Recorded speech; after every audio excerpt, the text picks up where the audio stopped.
Everyone, welcome into my class. और हमने अपनी पिछली क्लास में एक नया टॉपिक शुरू किया था जिसका नाम था अकाउंटिंग प्रिंसिपल। और मैंने आपको अकाउंटिंग प्रिंसिपल के पार्ट बताए थे कि दो पार्ट्स में हमारा डिवाइड होता है accounting principle. First accounting assumptions और कॉन्सेप्ट, और दूसरा अकाउंटिंग कन्वेंशंस। आपको मैंने ये चार्ट भी पिछली क्लास में दिखाया था जिसमें यहाँ पर अकाउंटिंग कंसेप्ट और अकाउंटिंग कन्वेंशन दोनों के ही सब पार्ट दिए गए हैं। देखिए कौन कौन से होते हैं सब part. Going concern concept, consistency concept, accrual concept, business entity, money measurement, accounting period, historical cost, dual aspect, revenue recognition, matching concept and objectivity concept. ये यहाँ पर 11 कॉन्सेप्ट दिए गए हैं जिनको मैं आपको अलग अलग क्लासेस में 2-2 या 3-3 कर आपको पूरा डिफाइन कर दूंगी कि क्या होता है इनमें। आज की जो हम क्लास में डिस्कस करेंगे वो अपने फर्स्ट 3 कॉन्सेप्ट डिस्कस करेंगे। Going concern concept, consistency concept and accrual concept, जो कि इशू किए हैं आईसीआई ने AS1 के हिसाब से। AS मतलब अकाउंटिंग स्टैंडर्ड और ICI मतलब institute of chartered accountant of India. उन्होंने ये बेसिक जो कॉन्सेप्ट हैं, ये 3 कॉन्सेप्ट बताए हैं जिनको फॉलो करना हर बिजनेस एंटरप्राइजेस के लिए जरूरी होता है। और उन कॉन्सेप्ट्स के बिना कोई भी बिजनेस एंटरप्राइजेस में अकाउंटेंट अपने अकाउंट मेंटेन नहीं कर सकते हैं। तो शुरू करते हैं स्टूडेंट्स अपने 3 कॉन्सेप्ट आज की क्लास में, going concern, consistency and accrual. तो देखिए हम स्टार्ट करते हैं अपने अकाउंटिंग कंसेप्ट। अकाउंटिंग कंसेप्ट में जो हमारा सबसे पहला कंसेप्ट है वो है going concern concept. It is assumed that business will continue in future for a long period. Due to this concept, outside parties enter into long-term contracts with the enterprise, give loans and purchase shares and debentures of the enterprise. Other example, prepaid expenses are shown as assets in the balance sheet because the benefit of these expenses will receive in future. क्या कह रहे हैं ये, क्या कहता है going concern concept. देखिए नाम से ही पता लग रहा है गोइंग कंसर्न मतलब चलता रहेगा निरंतर निर्बाध गति से। हिंदी में बता रही हूं मैं आपको, इंग्लिश में हो गया गोइंग कंसर्न मतलब कंटिन्यूअस बिजनेस चलता रहेगा। ये कॉन्सेप्ट ये कहता है कि कोई भी बिजनेस जो होता है वो इस सोच के साथ बनता है कि चाहे बिजनेस का ऑनर रहे ना रहे, कोई भी बिजनेसमैन ये कभी नहीं सोचता कि मैंने आज बिजनेस स्टार्ट किया है तो 10 साल बाद या 15 साल बाद या कभी भी ये बिजनेस बंद होगा। वो हमेशा ये सोचता है कि चाहे कोई भी हो बिजनेस चलता रहेगा, मैं ना रहूंगा, मेरी अगली जनरेशन करेगी, अगर पार्टनरशिप फर्म है तो बाकी पार्टनर्स चलाएंगे। तो इस तरीके से इस कॉन्सेप्ट का जो मेन मोटिव है वो ये है कि बिजनेस कंटिन्यूअस चलता रहेगा। और इस कॉन्सेप्ट के बेस पर ही, इस कंटिन्यूटी के बेस पर ही कोई भी जो आउटसाइडर पार्टीज होती हैं वो आपसे कोई भी लॉन्ग टर्म जो कॉन्ट्रैक्ट है वो करती हैं। जैसे मान लीजिए अगर आपको किसी ने कोई लोन दिया है तो वो इसीलिए दिया है क्योंकि उसे पता है कि बिजनेस चलेगा, आप फ्यूचर में पे कर देंगे। मान लीजिए आपने जो है प्रीपेड एक्सपेंसेस पे किए हैं कहीं पर, तो आपने किस बेसिस पर, भाई उन एक्सपेंसेस का जो बेनिफिट आपको मिलेगा वो फ्यूचर में मिलेगा।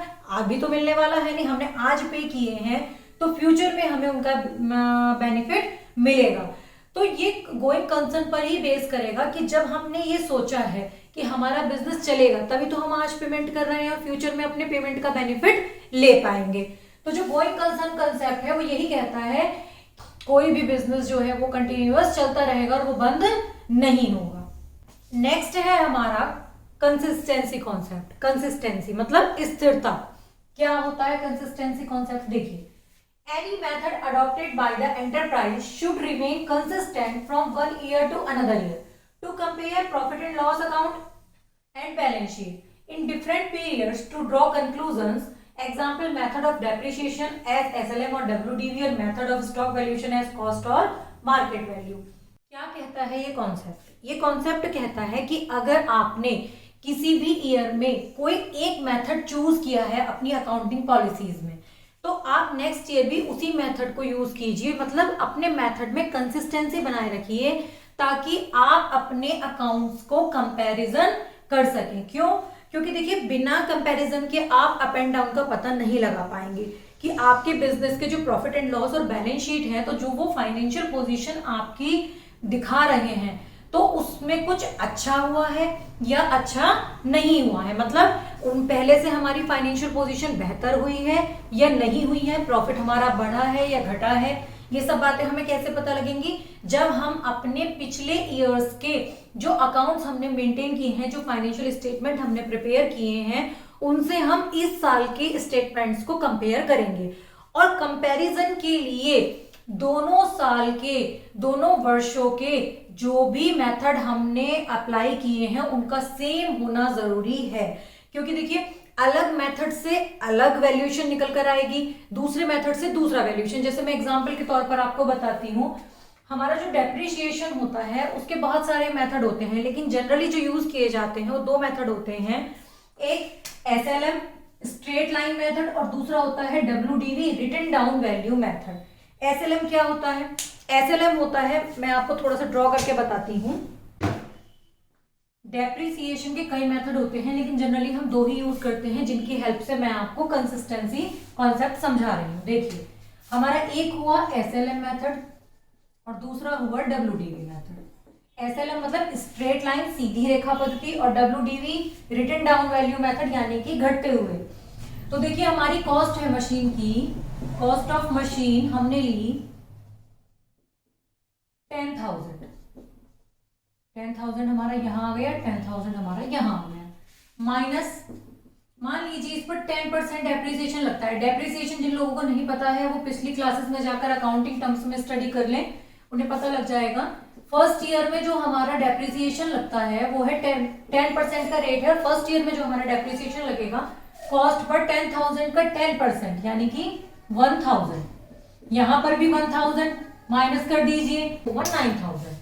ऐसे ही हमारा SLM मेथड में भी 9,000। अभी फर्स्ट ईयर में कोई डिफरेंस नहीं है, दोनों में सेम है, दोनों में हमारी वैल्यू कितनी बच रही है, 9,000 एंड 9,000। अब सेकेंड ईयर में क्या होगा? सेकेंड ईयर में अगेन हमने 10% डेप्रिसिएशन लगाया सेकेंड ईयर। तो अब क्या होगा? SLM में क्या होता है? स्ट्रेट लाइन मेथड, जैसा कि इसका नाम है, सीधी रेखा पद्धति, मतलब हर साल जो है वो आपकी कॉस्ट पर ही डेप लगेगा। जितनी आपकी मशीन की कॉस्ट है आप उसी पर हर साल डेप्रिसिएशन लगाएंगे। तो कॉस्ट कितनी थी? 10,000, 10% हम डेप्रिसिएशन लगा रहे हैं, तो जितना डेप्रिसिएशन लास्ट ईयर था उतना ही डेप्रिसिएशन हमारा यहाँ पर भी डिडक्ट हो जाएगा। तो वैल्यू कितनी बची हमारी? 8,000। अब यहाँ पर नाम क्या है? WDV written down value method, मतलब घटती हुई पद्धति से ह्रास। तो घटती हुई क्या? जो आपकी रिटन डाउन वैल्यू बची है, यानी कि जो 9,000 रुपीज आपकी फर्स्ट ईयर के एंड में मशीन की कॉस्ट आई है, अब उस पर डेप लगेगा, तो इसका 10% कितना होगा? 900। तो हमारी जो कीमत बचेगी, जो WDV बचेगी हमारी मशीन की सेकेंड ईयर के एंड में, वो बचेगी 8,100। तो देखिए, दोनों मेथड से अलग अलग आया। तो इसलिए किसी भी मेथड को यूज करने के लिए हमें उसमें कंसिस्टेंसी का ध्यान रखना चाहिए, क्योंकि कंपेयर करने पर ही हमारे अकाउंट ये बता पाएंगे कि हमारी फाइनेंशियल पोजीशन कैसी है, लास्ट ईयर की अपेक्षा कुछ इंप्रूवमेंट हुआ है या नहीं हुआ है। ठीक है, तो आई थिंक कंसिस्टेंसी कॉन्सेप्ट आपको बिल्कुल अच्छे से समझ में आ गया होगा। अब हम अपने तीसरे कॉन्सेप्ट की बात करते हैं, जिसका नाम है एक्रूअल कंसेप्ट। क्या कहता है accrual concept? In this concept, it is immaterial whether cash received or not, because revenue will be recorded when sales are made and services rendered. Similarly, expenses are recorded in the year from which expenses belongs, whether the payment is given or not. It is also known as matching concept. क्या कहता है accrual concept? देखिए, ये कह रहे हैं accrual concept में कि जब हमने गुड्स सेल आउट कर दिए या सर्विसेज हमने प्रोवाइड कर दी, तभी हमारी रिवेन्यू जो है वो रिकॉर्ड हो जाएगी कि हमने अर्न कर लिया है, भले ही हमें अभी पेमेंट मिला है या नहीं मिला है। ऐसे ही एक्सपेंसेस जिस ईयर से बिलोंग होंगे वो उसी ईयर में रिकॉर्ड होंगे, भले ही हमने उनका पेमेंट किया है या नहीं।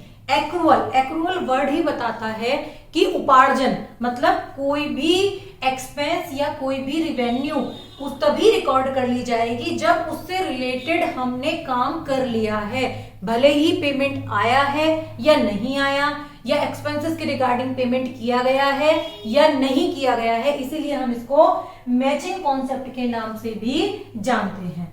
क्योंकि इस कॉन्सेप्ट में हमें ये देखना है कि जिस ईयर में हम ट्रांजैक्शन कर रहे हैं उसी ईयर में हम अपनी रिवेन्यू और अपने एक्सपेंसेस को रिकॉर्ड करेंगे। डजंट मैटर कि पेमेंट अभी ड्यू है या रिवेन्यू जो है अभी हमें मिली नहीं है। तो आई थिंक आपको ये सारे टॉपिक क्लियर हो गए होंगे। आज हमने 3 टॉपिक जो है 3 कॉन्सेप्ट अपने स्टडी किए हैं, going concern concept, consistency concept and accrual concept. अगली क्लास में हम अगले कुछ कॉन्सेप्ट डिस्कस करेंगे। तब तक के लिए थैंक यू स्टूडेंट्स।